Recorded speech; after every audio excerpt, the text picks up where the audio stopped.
बिस्मिल्लाहिर्रहमानिर्रहीम। अस्सलाम वालेकुम।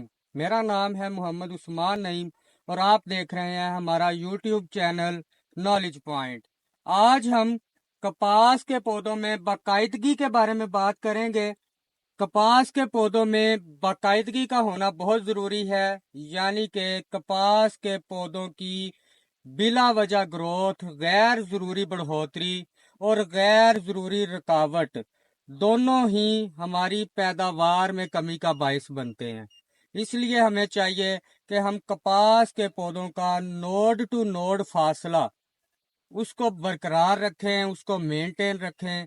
इस मकसद के लिए हमें चाहिए कि वो तमाम चीज़ें जो कि कपास की गैर ज़रूरी बढ़ोतरी और गैर ज़रूरी रुकावट का बायस बनती हैं, उन तमाम चीज़ों को मैनेज करें। कपास की गैर ज़रूरी बढ़ोतरी को मैनेज करने के लिए कोशिश करें कि नाइट्रोजन वाली खादों का इस्तेमाल कम से कम करें, ताकि हम पौधों की गैर ज़रूरी बढ़ोतरी को भी मैनेज कर सकें। हमेशा नाइट्रोजन यानी कि यूरिया, नाइट्रोफास के अंदर भी नाइट्रोजन मौजूद होती है, नाइट्रोफास, यूरिया, गवारा और वो तमाम खादें जिनके अंदर नाइट्रोजन मौजूद होती है, उन तमाम खादों का इस्तेमाल मुनासिब मिकदार में करें, ताकि हम पौधे की गैर ज़रूरी बढ़ोतरी से निजात हासिल कर सकें।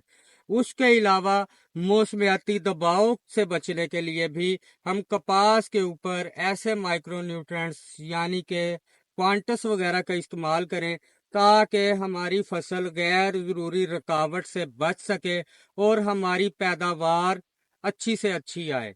बहुत शुक्रिया। Thank you. अल्लाह हाफिज़।